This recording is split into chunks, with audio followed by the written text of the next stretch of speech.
Hey there, welcome to the Freelance Cake Podcast. I'm your host, Austin L. Church, founder of the Freelance Cake community. The goal of this show is to help full-time committed freelancers get better leverage. As the sworn enemy of busyness and burnout, I have no desire whatsoever to see you work harder.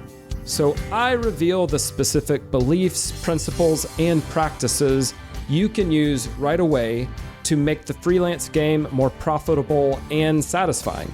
So chill out, listen in, because the best is yet to come. Welcome to another episode of the Freelance Cake Podcast. Most freelancers think of podcast guesting as a branding and positioning move. Maybe it's good exposure. Maybe it helps you build authority. But what if it could become a predictable business development channel that directly contributes to your revenue? My guest today is Dustin Riechmann. Dustin is the founder of Seven Figure Leap, which helps coaches, consultants, agency owners, and freelancers grow their businesses through strategic podcast guesting. Before that, he built multiple businesses, including a seven-figure e-commerce brand, using many of the same principles we discuss in this conversation. One of the big ideas we explore is why podcast guesting works differently from most marketing channels. Dustin explains how it compresses the know, like, trust cycle, why smaller niche podcasts often outperform larger shows, and how a single interview can create opportunities far beyond the audience that hears it. We talk about what separates freelancers who occasionally appear on podcasts from those who turn guesting into a repeatable growth system. Dustin shares his framework for choosing the right shows, crafting outreach that actually gets responses, and showing up with stories that build trust and drive action.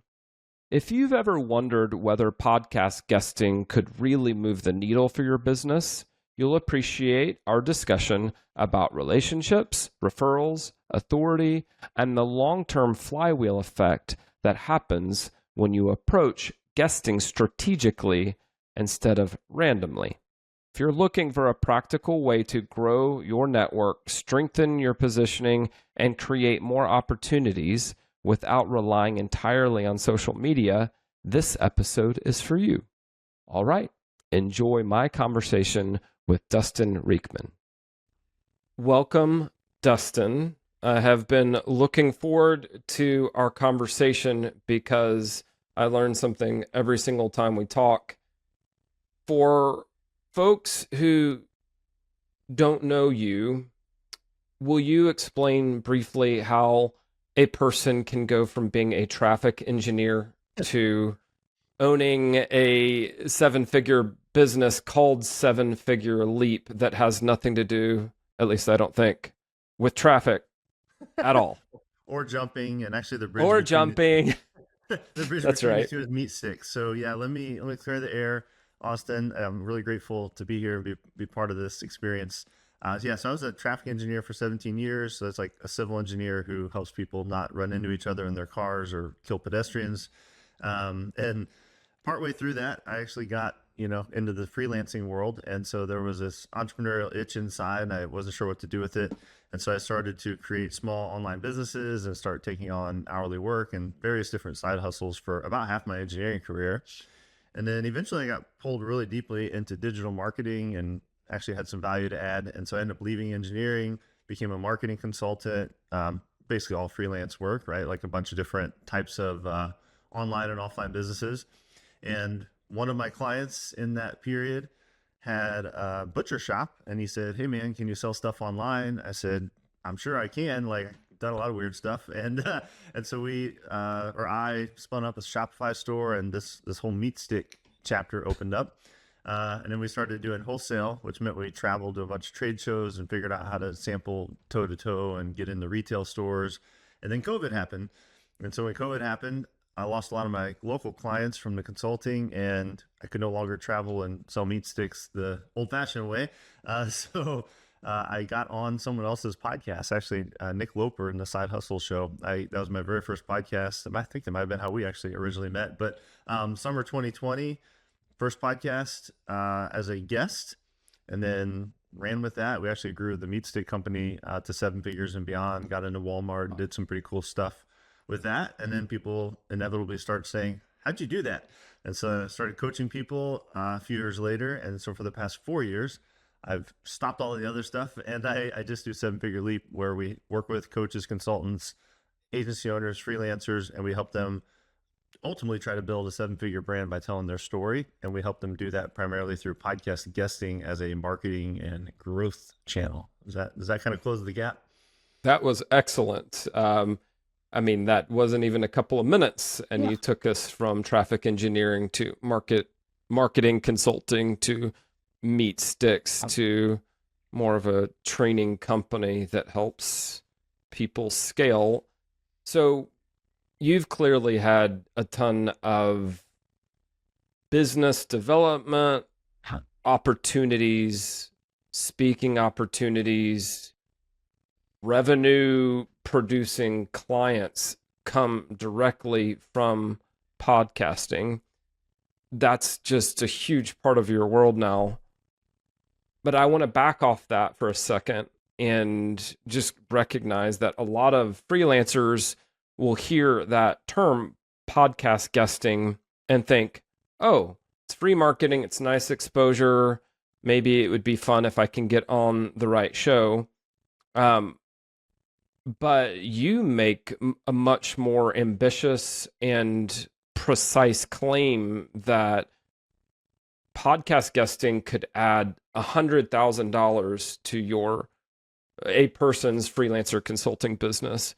So why did you pick that number, 100K, and why should a freelancer believe you? And not attacking you, I know your character very well, but like, why should we think that's possible? Yeah. For the reason you shouldn't take it face value is I've seen it with 300 different people, as clients, that I have firsthand intimate knowledge of their business and their sales and their finances. And they've all been able to cross that threshold. Wow. The other, I think, more relevant reason is just some basic math. So I'll kind of run through a math exercise for folks. And I think what you said there, Austin, was really important.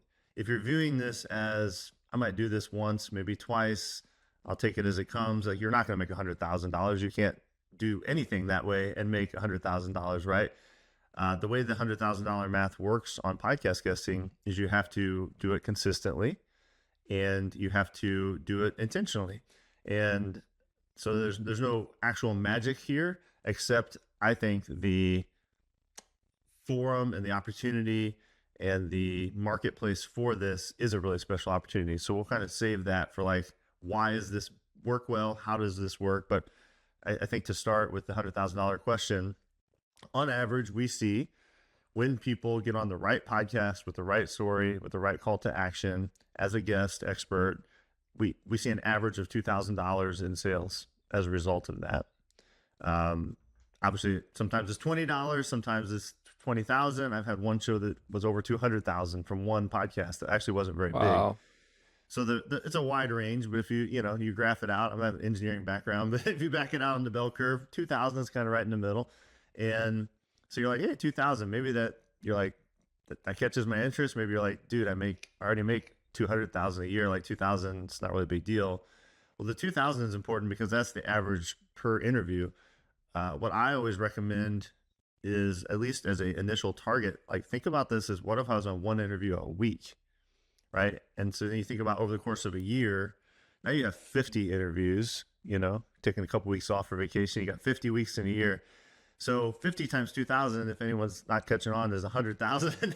So that's the very basic math. And so how does that work? Well, you're on the right podcast, you're doing it repeatedly. And of course, what actually happens is you get way better at it as you start to do it multiple times.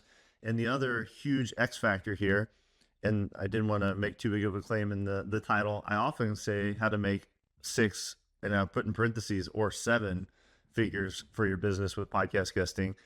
And the 6 figures, I think, is extremely straightforward and predictable. You just have to be on one podcast a week and have it be a pretty relevant podcast and do a decent job. That's the 50 times 2000. I just view that as a linear line. Like, it will happen. I will guarantee it. We do guarantee it for clients.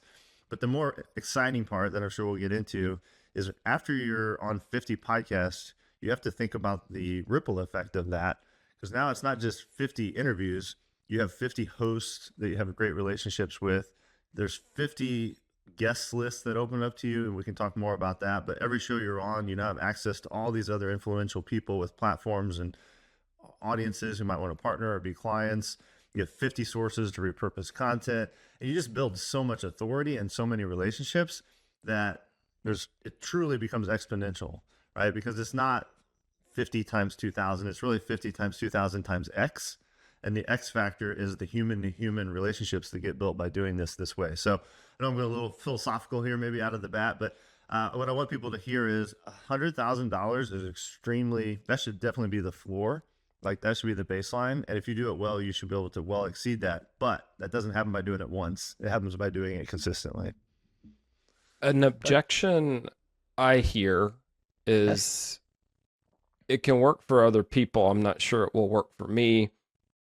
And yet you started our conversation by telling me that you sold meat sticks Right. on a podcast. And I don't think most people show up to a podcast thinking, I'm going to take action with what I heard today and go buy some meat sticks. So I think you've already kind of answered this, but who does podcast guesting work for well? Yeah. And it sounds like you would definitely put freelancers and consultants in the bucket of business owners and entrepreneurs for whom guesting works well. Yeah, I would say the big distinction is this is going to work well if you have an online business or you can sell things through the internet, right? And maybe that sounds obvious to someone listening to this summit, but if you run like a local plumbing business, podcast guesting doesn't really make sense, right? Because it's a medium that is broader in geographic appeal. But if you're selling freelance services through online delivery, or you're selling a meat stick that you can deliver through the mail, pretty much anything as an online business can work. And I say that wholeheartedly. I mean, a walking example of that in a couple different businesses that we've grown substantially through this. And like I said, we've had about 300 clients in, I think, literally every industry. If you guys ever have to do like S Corp stuff, you have to like pick a category in the federal code of like, what is the industry that you represent. I haven't done that, but I don't know how many codes there are, but I feel like we've hit pretty much every industry. You could check off a lot of those NAICS codes. And so we have people that do, we have lawyers and doctors, but we have like people who do email welcome sequences as like the thing they do. We have marriage coaches and health coaches and parenting and counselors and therapists. And I mean, you name it, we've pretty much worked with it if they sell things online. So I think that is, maybe it's, I don't know if that's a short answer, but it's basically if you sell stuff online and you can't have a story to tell, right? Like the way that this medium works best is if you can teach or you can tell a story about your own journey or a client journey or an external source that will provide credibility to your work. But that's kind of it. I mean, it's very broadly appealing. There's 3.2 million podcasts, about 750,000 of them sort of fall into the category that we'd be pursuing of interview-based and active. That's a big number. And there's room for pretty much anyone out there. Sometimes you have to get creative about which topic you want to, which audience you want to address, like which target market you want to address, what topic you want to be known for, because it's not often right on the nose what you do. It's usually like adjacent to it, which I'm sure we'll get into, Austin. But yeah, so I don't know, works for everyone is kind of a generic answer. So I kind of over-explained it there, but we've seen it work for a very broad base of talents. I want to talk briefly about why it works.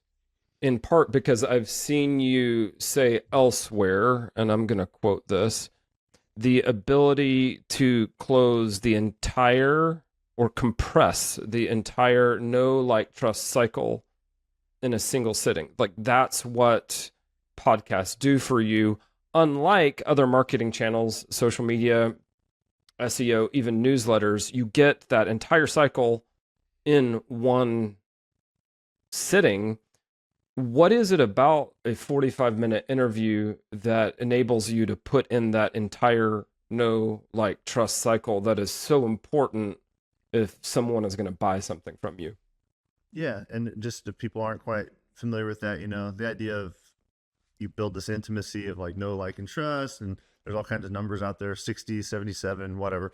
The number of times someone needs to like interact with you and the number of environments they need to interact with you. It's a big number, generally, to develop enough awareness and trust in you that they would actually want to buy something, especially something fairly expensive like freelance or consulting services. So why does podcast guesting work to do that much more quickly than very, very micro-dosed, hits of dopamine and oxytocin that you get from like social media or direct mail or billboards or email marketing even? Well, podcast guesting is really unique for a couple of reasons. One is it's long form and educational, right? And so the whole point of someone listening is because like they want to learn something, and they're usually committed to 30, 45 minutes, fairly distraction free.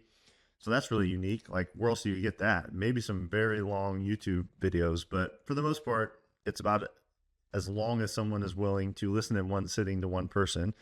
Two, trust is a huge factor here. And so the types of opportunities we're looking for are interviews with established hosts.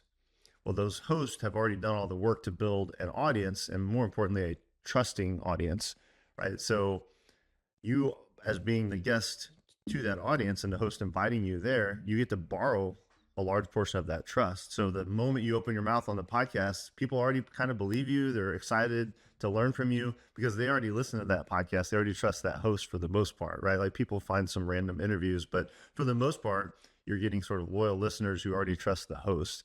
And that's really unique. When you get on,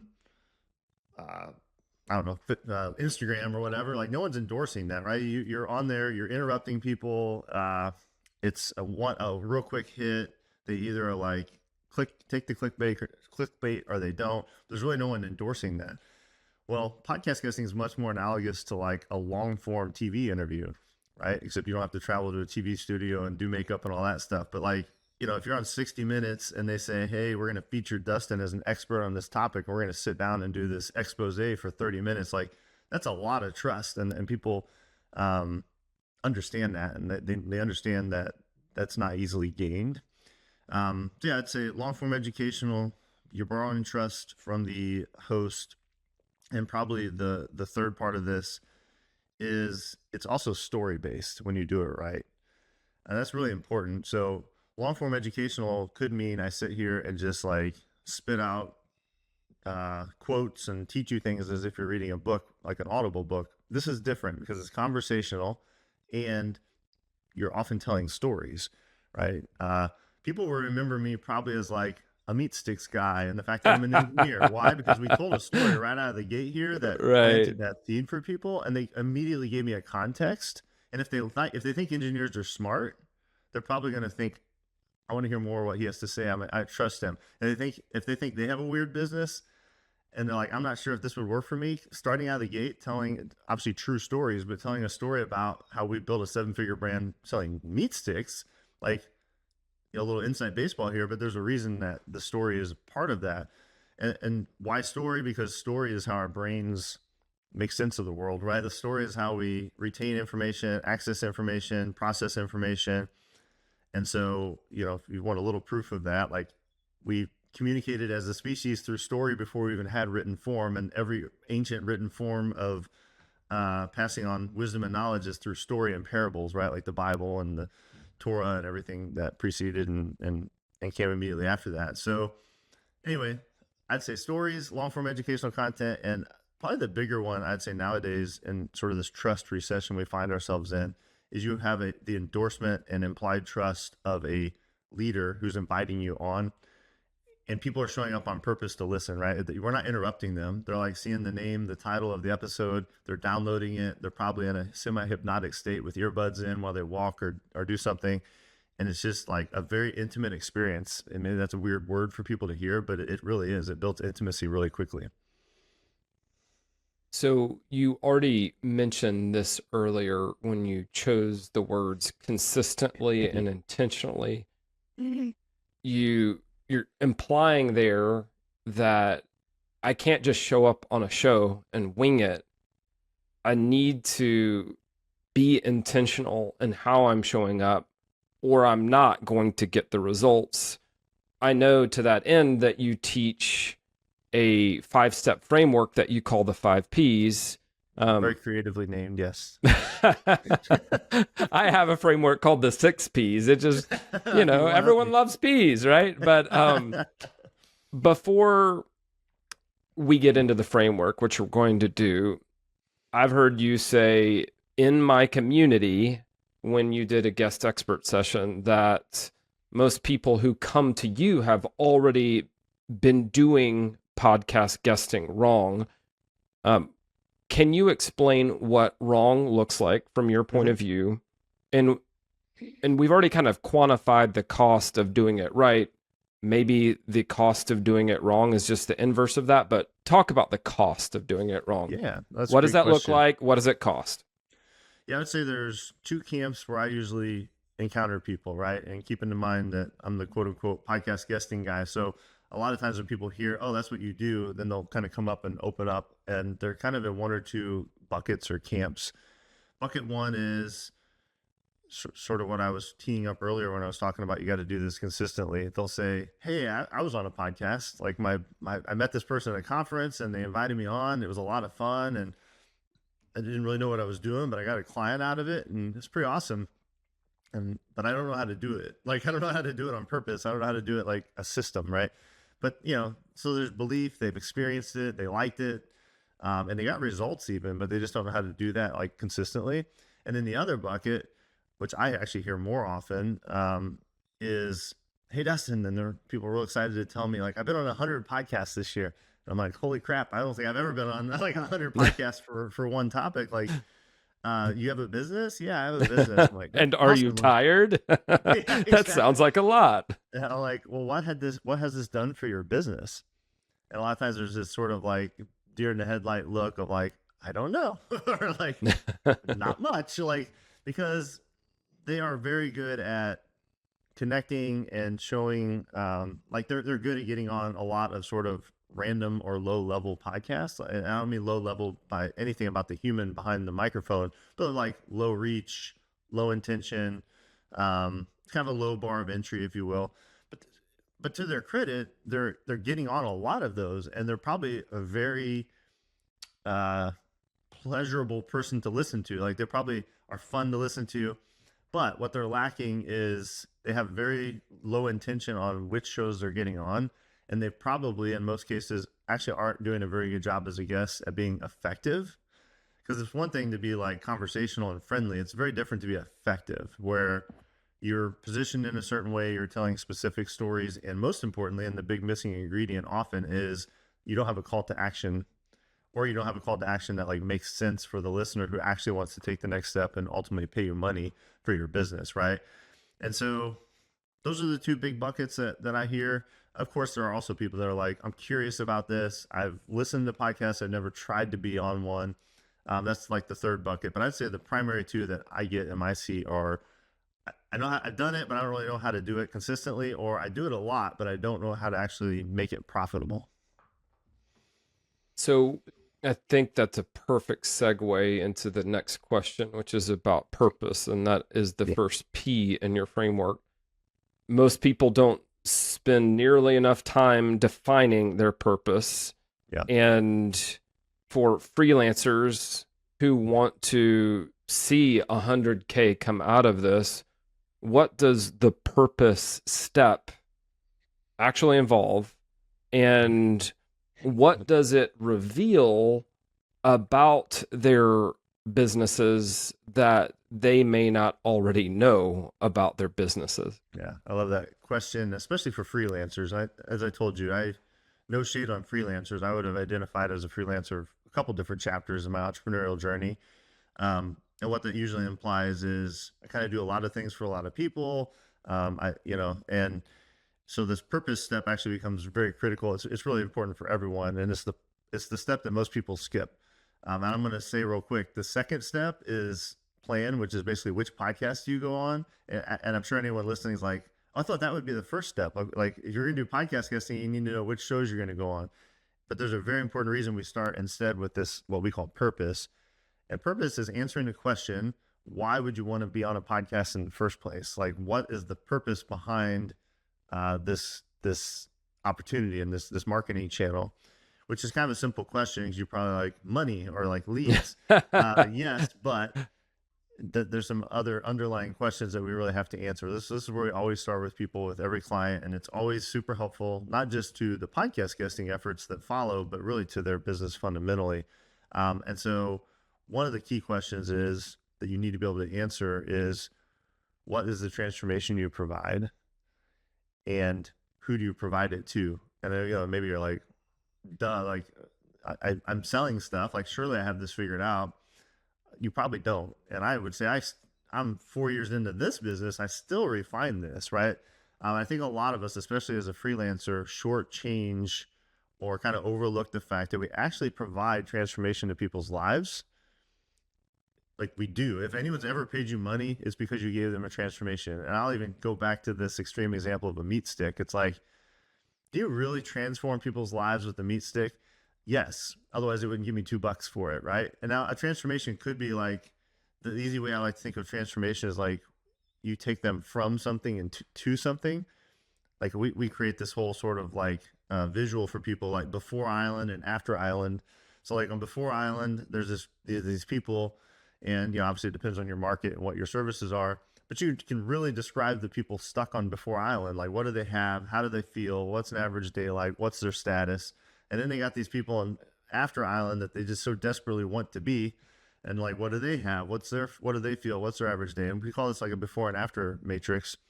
And the whole idea is your transformation is the bridge between those two islands, right? And so for a meat stick example, I mean, it could literally be, I go from hungry to like satiated. But that's a transformation. That's why people spend money on it, right? Ours, I felt like had a deeper meaning and transformation. That's part of the reason we use podcast guesting, in that it grew out of my business partner, the third generation family butcher shop owner. He was extremely frustrated with the industry because he had twin boys. One of them had a food allergy and one of them didn't. And his wife meat was sticks have a lot of garbage in them. So yeah, and his wife's in tears at the grocery store. She's like, his family's been doing meat for 100 years, and there's not an option that I can feed both my kids at the same time as like a mom, And so he created like a better for you version. And so I don't have to go into all that now, but you can start to see that's a very different story than it's 7 grams of protein and it's $2. We painted through story, we showed a deeper transformation, right? For that grocery buying mom, and for that mom of a kid with food sensitivities, allergies, or gluten intolerance. Right. Like that's who our product was really speaking to. Now, would someone pick it up at a gas station because it was red and it looked like meat? Yes, but he was seeking a different transformation. He's like, I'm hungry. This looks decent. I'm going to eat it. But on a podcast where we're selling in bulk and we're trying to get people to subscribe, we're selling a much deeper experience. So anyway, we could spend the whole interview about this, and I won't. But if you're a freelancer, I want you to get really clear on what is the transformation your services provide to your clients. And that if you're like, how do I know I've got it? If you can describe in detail how they feel before they ever meet you and after you're done, like that is going to do most of the work for like painting transformation. So we do that because that's going to give us the messaging, and it's also going to kind of allow us to get some clarity on who would be most receptive to this message. Like, who is the real ideal client that we want to provide this transformation for?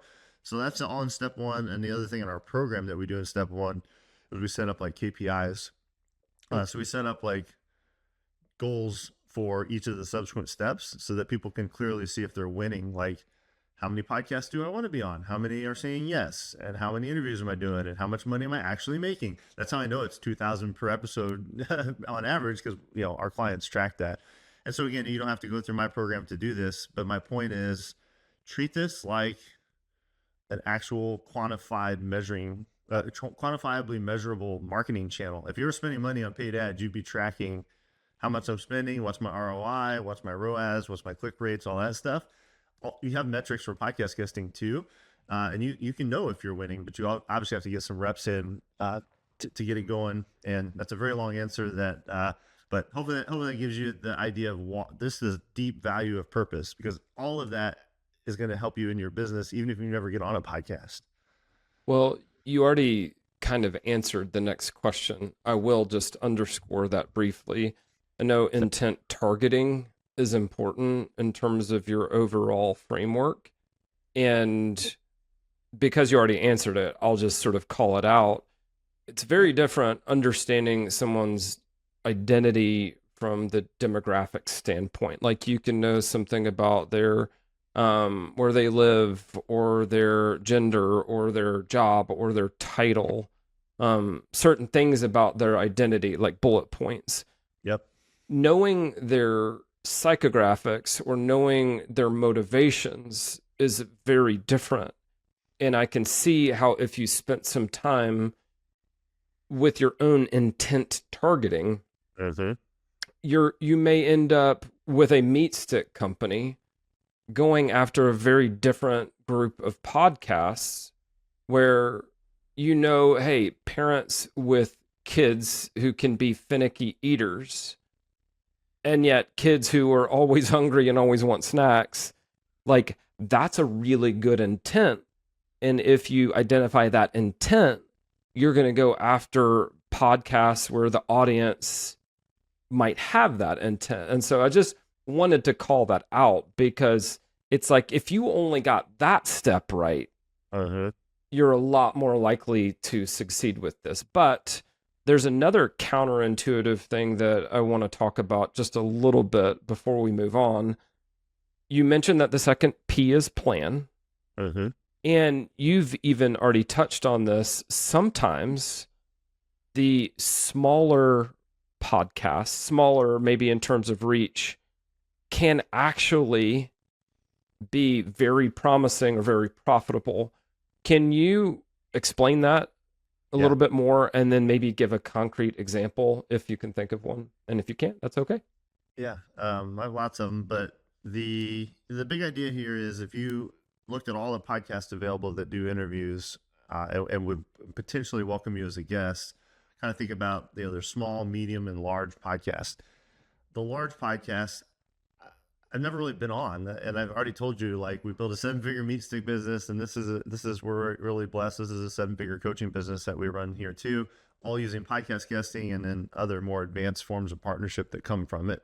But the point is, I have never even been on large podcasts, and I've coached some people that have been on some cool podcasts. Like I've been behind the scenes coaching people on Ali Abdaal and Amy Porterfield, and hopefully I'm going to have an opportunity to coach someone soon who's going on Diary of the CEO.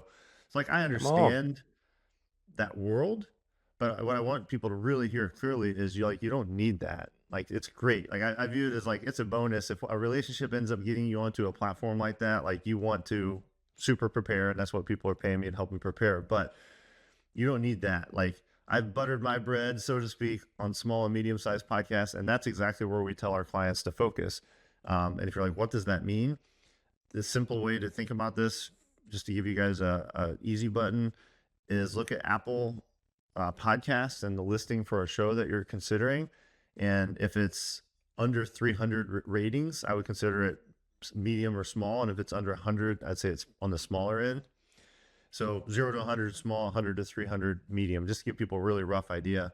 And if you look at like Dave Ramsey, it's like they like 35,000, right? Like there's a huge spectrum here, but that's a very, very, very large podcast, in other words. But there's podcasts that have 500 ratings that I would consider large that some people wouldn't, because it's all relative. But the point here is, you can make a great living. You can definitely earn 6 figures plus on small and medium-sized podcasts that are, when I say small and medium, they don't have massive audiences. They're not for everyone. They're very niche, but they're also established, and people like the host and they trust them.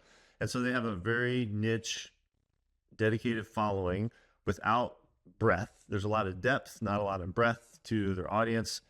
And as an example, I mentioned the $200,000 thing earlier. I was personally on a show less than a year ago called The Nathan Barry Show. And some people may know Nathan from Kit. He's the CEO of Kit. And Kit's an amazing company, and Nathan has lots of influence, of course. But his podcast, if you ask him, it's not huge. this is not for everybody. Like he's like, Yeah. I cater to professional creators. If you're not making six figures, like I'm probably not the guy for you to be listening to, like that, because that's who he wants to speak with. And he's made a very conscious decision about that. His last time I checked, his podcast has 78 ratings. It's like definitely on the smaller end of the spectrum, as I was talking about earlier. So I got on there, had an amazing time. I use this. I sent everyone this interview because like it's my favorite interview. It was in person. It was very well done. And their primary channel is YouTube. And at least the last time I checked, the YouTube video has like 2,700 views, which is like, if people be like 2,700 views, like my cat video has 20,000, like that's nothing.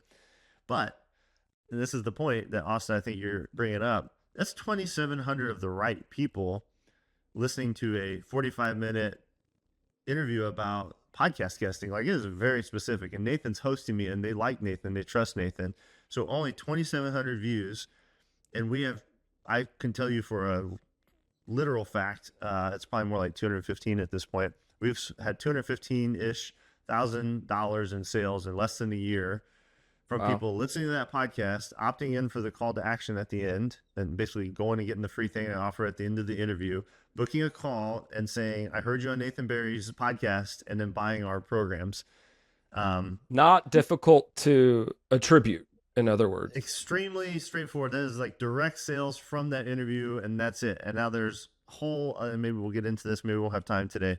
There's all these other flywheels that have spun off of that core opportunity, because really cool people have been on that show. Really cool people listen to that show. And so Justin Welsh, Pat Flynn, Pamela Slim, Barrett Brooks, I can name a bunch of people that, because I was on that show, I was able to develop relationships with people that now feel more like peers, right? So there's a lot of power in that. And those have become, in many cases, multiple 5-figure opportunities of training in their audiences and things like that. So I don't want to confuse people. The point I want to make is 200,000 is like literally of that 2,700, X people listened, opted in, and booked a call and bought stuff. Plus, there's at least that much in secondary effects that have come as well from a very small podcast in the scheme of what's it's out incredible. there. So there is so much more that I want to discuss, but in order to keep this interview inside of 5 hours, right? I want you just to start by telling me what the other P's are. I want to hear about how you think about pitching, like sending an email pitch, specifically the relational anchor, which I think is important.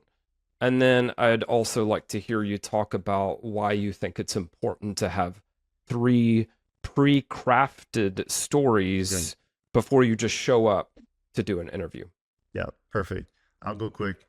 So 5 P's: purpose, plan, pitch, perform, profit. And we just talked about purpose. I just talked some about plan, which is podcast selection. So we go pitch, which is what do you send to the host to get them to say yes and have you on their show. Perform is going to be about the stories. So that's like, what do you say on the show? And then profit is all the ways you can leverage one interview to grow your business and get more leads and create these flywheel effects that I kind of alluded to with the Nathan Barry example. So with the pitch, I'd say the big idea here is these are not cold pitches. We are not playing a quantity game. We're playing a quality game and an intentional game. So if you're anywhere on the internet, you probably get these emails. Even if you don't have a podcast, I do have a podcast, so I get a ton of them. I do too, and I get the worst. Crappy, the worst. Like, well, they're the worst, and you know that they're sending out 10,000, through an AI agent or whatever, and it's like everyone's getting the same one, and they're playing a numbers game.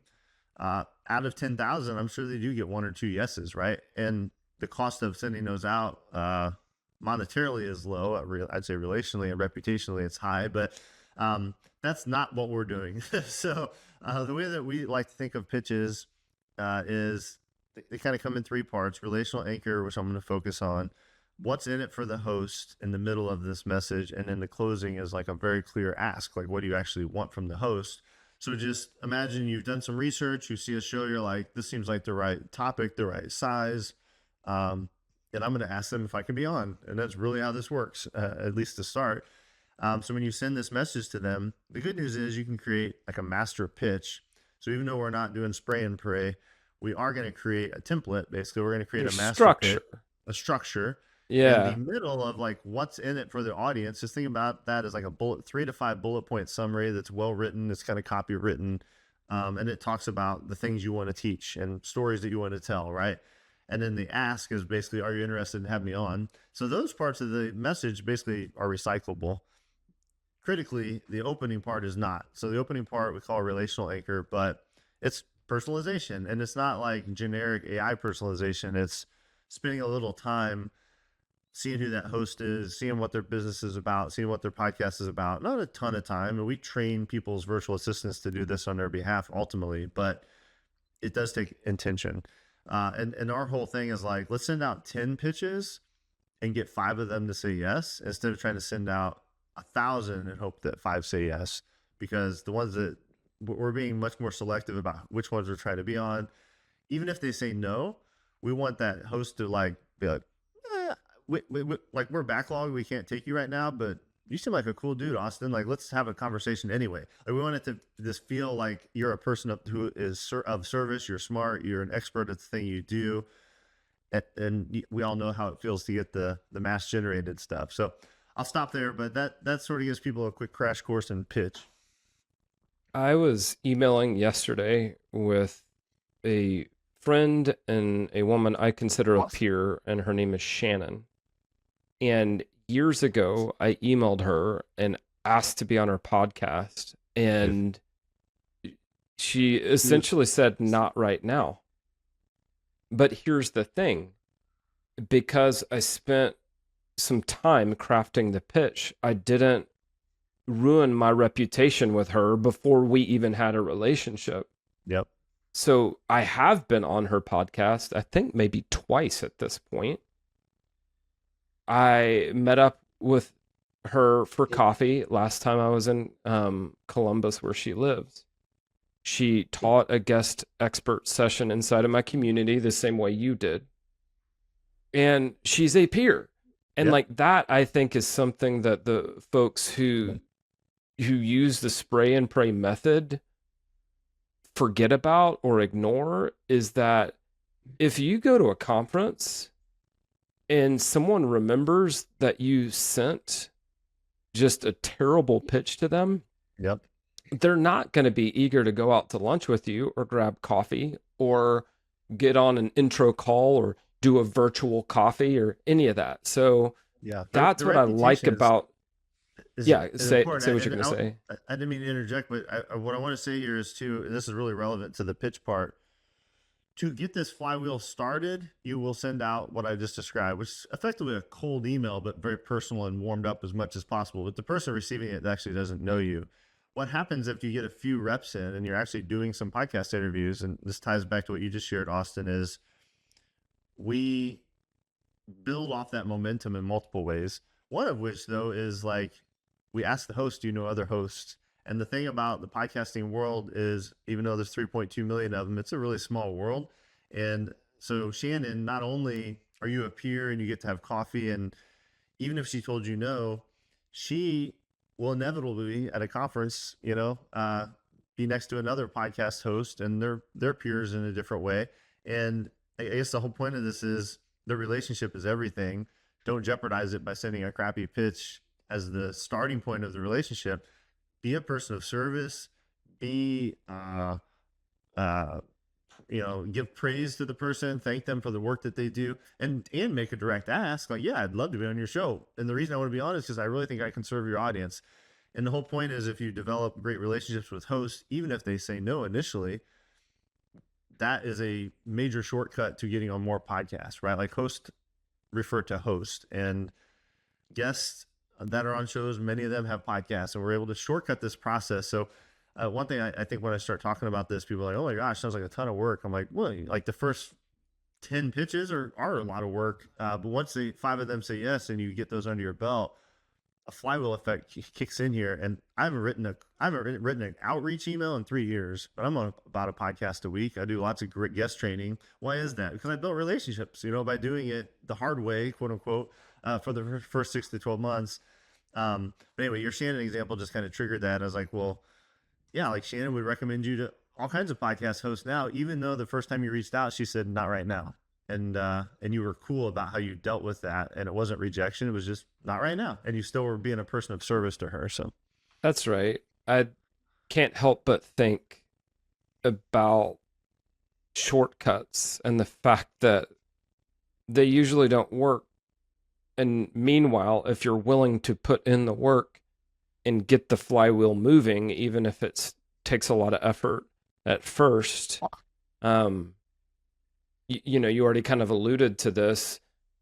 Every podcast appearance that you do makes the next one that much easier. Yes. But before we end, I do want to hear you talk about pre-crafted stories. Yeah. And then I also want to ask this question because I think it's kind of the pink polka dotted elephant in the room. What needs to be true about a freelancer's business before podcast guesting can actually add $100,000 in profit? Love it. Great and question. then just to put everybody at ease, I know that you have a playbook that you can offer people at the end, because now that some people are salivating, they're like, no, this interview's too short. And I'm like, I agree, but Dustin has something for you. So everyone calm down. Okay. 5 Ps waiting, and I'll definitely not leave people hanging on that. So yeah, real quickly on what do you say when they say yes to the interview and you show up? Like, how do you actually do it well? Well, the thing that really helps is what you said, Austin. 3 pre-crafted stories is what we like to coach people through. First one is your origin story. The second one is what we call like a authority or credibility, or authority or celebrity story. And then the third one is sort of an average Jane story. So real quickly, at the beginning of an interview, someone's going to ask you, tell me about yourself. And we don't want to launch into our whole origin story with that. We're going to do a quick sort of one-line introduction. The next question is almost always going to be some version of, tell me more. How'd you get into this, right? Like you asked me that today on this interview here. And so your origin story is you showing empathy and authority, and is telling a quick version, 2 to 3 minute version of your origin story. But it's very important that you start with empathy. So you very likely, to go back to the beginning, you very likely started your journey on Before Island, and now you're on After Island. And everyone else that's listening, or not everyone, but the right people who are listening want to follow you across that bridge. You have to meet them back at Before Island. So you have to be like talking about what it felt like to be in that state, right? And then you talk about the journey that you went on to find help, and now you're a guide to other people who want to cross this bridge. So but that's the origin story. That's actually pretty easy for people. If you with a little structure, most people have a very compelling origin story. The second story, called like the authority or celebrity story, basically right before you start to really like teach your framework or teach the thing that you're there to focus on, it's really helpful to tie your credibility to some external source that they already believe. So basically, for me, I'll just use a quick example to make this easier to understand. If I'm on a marketing podcast and I talk about podcast guesting, and they're like, tell me about the 5 Ps. Many times you'll hear me say something like, yes, I'd love to. Before I do that, just so people know I'm not like, this isn't just a Dustin thing. Let me give some context, or let me give some background. Yeah. Many of your listeners have heard of Donald Miller. Like, he wrote this really cool book called Building a Story Brand. And if you don't know Donald Miller, you probably know James Clear, or all these like nonfiction, Tony Robbins. They all do podcast guesting, right? And they're all telling stories as like one of the primary ways that they do marketing. Well, just by saying that, it's like, okay, that's true. Like, so now someone that's not named this Dustin, is a proven strategy, and there's even the subtle halo effect of, if you mention those people, you now get associated with those people. Yes. So Yeah. just pick one, and it could actually be a celebrity if that makes sense but usually it's an authority within your niche. So like most of the people listening would have heard of this person. So typically they're an author or a speaker, right? And you don't need to have worked with them at all. It's just like, look, they do some portion of what I'm about to tell you because it makes it more believable because there's an external authority. And that usually happens kind of in the middle of the interview. And that's a simple story to put together. You just want to need one good example. And then the third, which will probably be the easiest for most people, is what I call the average Jane story, right? The average Joe story. And it's basically saying normal people can do this too, right? And it's just a case study. So if you think about an interview, you introduce yourself, you tell the origin story and how you really get what it's like to be in the before world and before Island and how you made it to after Island. And that's why you're passionate about what you do. And then they're like, cool, teach us how you do this. And you're like, great. Let me tell you about anyone listening probably has heard of this person who does this really well. Or maybe I learned from that person, or maybe that person was a client, however you want to tie to them.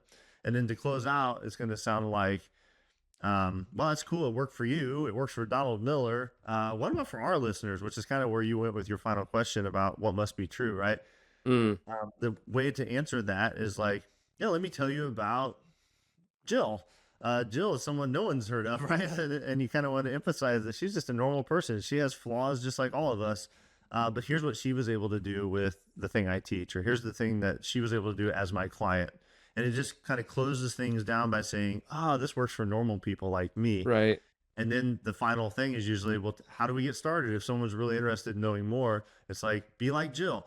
Go start over here. That's where Jill started. And you kind of give your call to action at that point, right? But those are the three stories. They're really useful in lots of different ways. But in a podcast interview, that's typically how they lay out.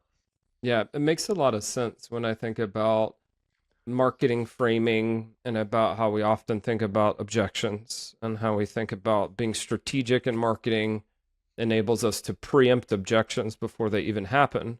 Yep. And like an origin story is like, why should I pay attention to this person? Why should I care? And then the authority building story is like, well, does this work, or is this just snake oil? Is this real? And then the last one is like, would this work for me? I'm not sure I believe that because I don't have these advantages or this experience or whatever. Perfect summary. Yep, that's it. So with freelancers listening who are like, okay, Dustin, I need to hear your sort of every man or every woman story about how this can work. I may actually be able to, can I give you one? Please. I'd love to hear it. Yeah. So I sent a podcast pitch to a guy named Ed. He did not respond. I was a little bit embarrassed. And then I followed up like with my wobbly knees. Because I hadn't sent a whole lot of pitches and I wanted it to be easy. He apologized. He said, I'm so sorry.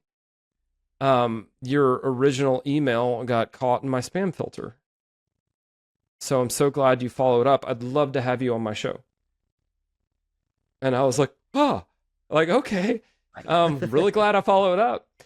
Anyway, he had me on his show, and I think, if I recall, the episode actually dropped in August. And then he, maybe 3 or 4 weeks later, emailed me, and he said, people are losing their minds over this episode. And I want to be very clear on something. When I pitched the topic to him, I actually pitched 3 topics, and I just picked 3 kind of randomly, and I didn't actually know that the topic he picked would be the one that would land really well. I don't think he knew that either, but he said, I have gotten a more enthusiastic response to this interview than just about any other interview I've ever put on my podcast. Would you be willing to show up to my private boardroom, like his top tier coaching program, and do a private training on the same topic, which was how do you sell strategy as a standalone offer as a freelancer? And I said, I'd love to. And would you consider selling some sort of program on this, teaching this to your audience? He was like, I'd love to discuss that with you. And I'm like really? And again, I was like, just trying to be bold, right? But anyway, my point in bringing all that up is I do not know the number off the top of my head, but we sold that program 3 or 4 times to his audience. Tens of thousands of dollars in direct revenue. That podcast interview produced probably 4 or 5 one-on-one coaching engagements, each of which is worth about $10K to me. Wow. Man, you're going to have my Nathan Barry record beat. This is awesome. Well, so the reason I bring it up is I was nervous about sending the pitch. I was nervous about following up. I was nervous about asking him to deepen the relationship. He has become a friend. We've met up multiple times in Chattanooga because he lives in Atlanta. So we'll meet halfway and we do sort of like this co-mentoring sort of 2-person mastermind. I got a friend out of it. Yeah. And so I just would encourage anyone listening to try it, and don't listen to your fear at first, because you could end up connecting with people who become like, those relationships become deeply meaningful to you. You know their spouses, you know their kids, like you care about them as people and about seeing their businesses thrive long term. So don't make this artificially smaller than it has to be. And certainly don't let fear about what might happen make your decisions for you, because I am that everyman or average Joe. I am that person who was frankly scared to do this at first. And then now looking back, I've probably been on 50 plus podcasts. And every time I talk to you, Dustin, I'm like, dang it, why aren't I getting on more podcasts? So, but anyway, I am so thankful that we got to chat again. Would you tell people how to get this 5 Ps framework? Because I really know it can transform some people's businesses. Yeah, so it's 7-figure leap with the number 7, 7figureleap.com/playbook. Real simple. And it will come to you in 5 days. It's a quick email course, but it's way more than that. Each day has an action item to take, and you'll complete at least the initial version of the P, right? The 5 Ps. So like, just to tie back to what we talked about earlier, the very first day is purpose, and I'm giving you the before and after matrix that you can fill out to go to name your transformation and to get much better words. We didn't mention I'm a story brand guide, so I actually have some affiliation with Donald Miller. But the words are so powerful. And if you only do the first day and only get some better words to describe the work that you do, it'll be, it's free. So it's worth it anyway. But I promise, like, that alone will be awesome. So 7figureleap.com/playbook.